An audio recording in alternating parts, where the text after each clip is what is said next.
દરેક નીતિની સામે કાયદાની રીતે ઊભો રહેતો SSK ન્યૂઝ ચેનલ। સુરતના પર્વત પાટિયા ખાતે 72 કલાકથી ડૂબી ગયેલા યુવાનની લાશ મળી આવી હતી। તે સ્થળે પહોંચેલા ડેપ્યુટી મેયરે ફોટો સેશન કરાવ્યું હોય તેમ ફાયર ઓફિસરના ખભાનો ઉપયોગ કરી કાદવવાળો રસ્તો ઓળંગ્યો હતો।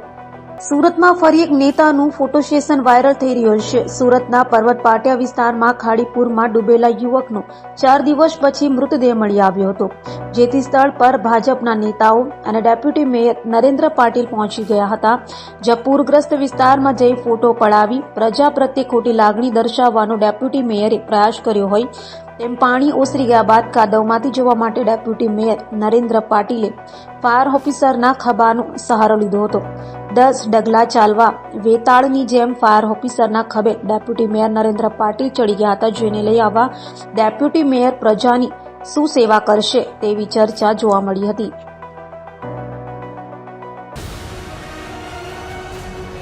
દરેક નીતિની સામે કાયદાની રીતે ઊભો રહેતો SSK ન્યૂઝ ચેનલ।